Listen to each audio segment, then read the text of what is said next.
My name is Sam Kofor. I'm a real estate agent with Exit Right Realty, and I am so excited about today's episode because we have Miss B. Wilder of Black Credit Conversations. Man, let me tell you something. We've already been talking before we even got this thing started, and the energy is wild right now, okay?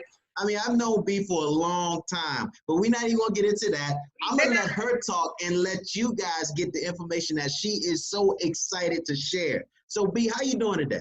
I am excellent. I am phenomenal, and I'm so excited to be here with you. I love what you're doing. I love how you're giving people the ability to change their lives through home ownership, because this what the American dream is about, man. That's About us exactly right. owning a piece of America and some real estate that we can pass on to our families and to create opportunities and generational wealth. So I'm just excited to be a part of this conversation today. Awesome. Thank you. Awesome.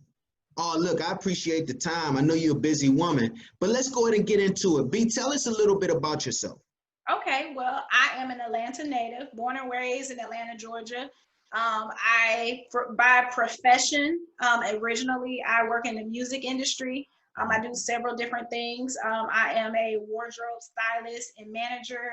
I do costumes. Then I'm also a production coordinator, and I have a small production company. And then I have a business consulting company, and it's called the B-Side Consulting and B-Side LLC. Everything's the B-Side, because the B-Side. There you go. Something in your life done, then I tell people flip it over to the B-Side. The B-Side, everybody knows about the A-side, but the B-Side. That's great. I tell people that's where it's at. And so awesome. The B-Side LLC is where I am. And the Black Credit Conversation has become my new thing. I've been doing this for years. Once I was able to reestablish myself and heal and nurture my credit, but this became my passion lately as a result of COVID-19, because my entire music industry work, it was wiped out. I was supposed to tour from March till September 27th consistently, and then through the fall, and COVID came, the Rona did what she did. And this, I believe, has pushed me into my purpose. This has been my passion. So that's what I do now. Nice. So let me ask you this. B, how did credit become so important to you? Okay. All right. We're going to go back. Like the Golden Girl says, picture this. Okay. All right. Cool. Cool. It was 2012. I had been touring in the music industry for years. And I have been traveling all over the country. And the world. I have traveled to 6 continents and over 30 countries. Nice. And I have been doing this pretty much without any type of credit. I've been on my debit card and cash. But what I was finding was it was super hard. One of the fundamental things you need to do when you travel is check into a hotel. Yes. Started there. While my accommodations were always paid for, a lot of times you would have to put down a credit card or something to secure incidentals. Right. Even if, you weren't going to use them. And sometimes I could get away with like maybe putting money down, like $50 to $100 or $200 down a night, but it would be cash, and you would get money back if you didn't have a balance. Then other places demanded that you use like a debit card or a credit card, something with like a Visa or a MasterCard logo. But they would hold the money in your account. And if that's a debit card, that's linked to your checking account. Yes. How many of y'all know sometimes you don't have that much money in your checking account? Exactly. Enough to help you do what you got to do. Right. For years, I kept dealing with this because I knew my credit was jacked up. I knew I had struggling credit. I had made a lot of bad credit decisions. I had fallen into what, I had been told was the credit trap. I had been taught that credit was a trap. And I had fallen right into it at an early age at like 19, 20. So my credit was messed up. And so from that time until 2012, I hadn't addressed it. I was hiding. And one day, literally, I had gone to a hotel and I was super embarrassed because I barely had enough money to do what I needed to do. And I had to use a debit card, but I knew I had some bills coming out, right? And I was like, if I swipe this card and they hold this money, the money that's supposed to come out to pay my bills, Yeah. I'm about to bounce, all kind of, I just saw it. And I went to my hotel room and I cried because I was so embarrassed. I had to do it because I had to get in the room and all of my colleagues were behind me waiting to check. Oh, snap. You know, so it was like, so I let them do it. And then I went upstairs and I was like, you know what, B? This does not make any sense. I was like, you have got to find a way to get you a secure credit card. And you just got to figure out, why do credit card companies allow people to have credit cards? You know, like, what is it you need to do about your credit? Like, I had been hiding from it. I didn't want to face it, but I decided to do that. And that day I went up into my room, I'll never forget. And I paid like $15 to use their internet. And I opened up my laptop, and that was when I went on ahead and discovered that Capital One would allow me to get a credit card, and it would be so I did a credit card with Capital One. I put $500 on it. I had like a $250 or $225 credit card, but it was maxed out, and I was $20 minimum or $15 at that point just to keep it open. So it wasn't in bad like standing, but it was just maxed out, and it was only like I said $225. So I did that, and for some months, I determined right then and there, like me, I'm a really spiritual person. So I made a vow. I made a vow to God. I was like, God, if when I get back home and once this money comes off, it clears up, and I get my next check, I'm gonna get this $500 card that Capital One says they'll give me, because I went on ahead and pre-applied, and it said that I could make a deposit.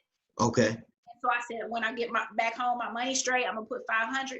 I did it, and I started working on my credit. Long story short, that was the beginning of me doing it. Okay. But it wasn't until one of the artists I work for, one of my biggest influences in my life, she changed my life one day. This was in 2013, out of the blue, randomly, right?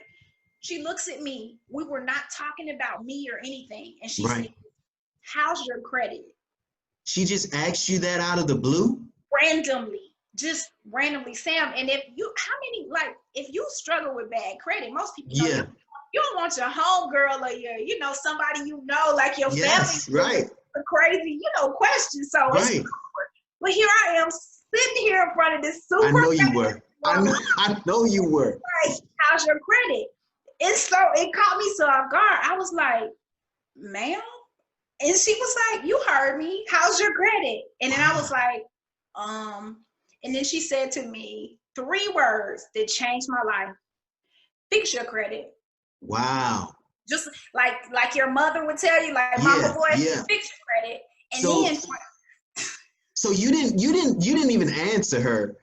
No. You basically just the look on your face, she said, fix your credit. Fix your credit. And said it like, now, do it. Because I was so stunned, and I wasn't going to lie. But I just wasn't expecting it, and I just didn't know what to say. It caught you off guard. It caught me off guard. Yeah. But what happened was, for like the next 45 minutes, she began to share with me where she was in her life and where she is like basically a mogul. Like, people know her for one thing, but she is an astute, brilliant businesswoman, and she started to explain to me the power you harness when you have good credit. Yes. Teaching me about cash is one thing. Yes. But like, one thing that people don't understand, rich people make moves basically on credit.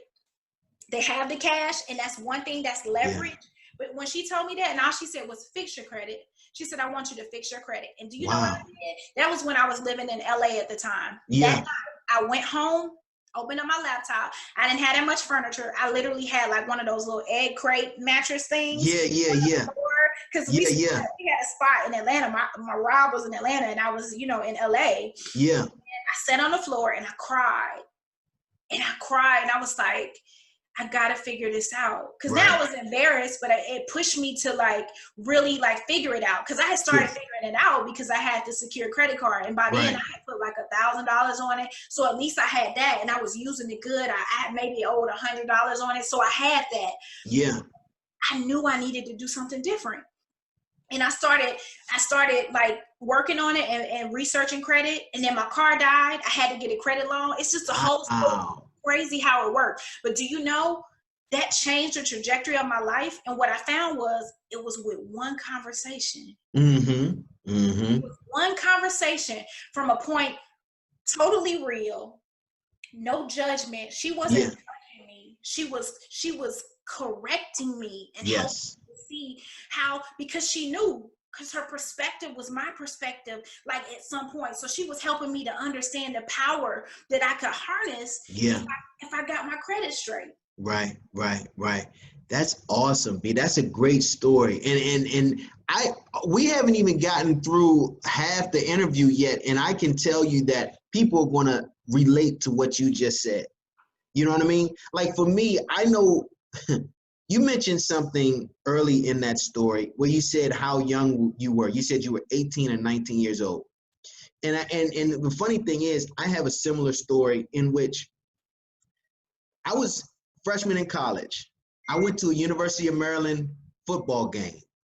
And before you get into your seat, they have all these vendors at the entrance, right? Yep. One of them was a credit card company. And I'm young. I've never had, access to these funds, right?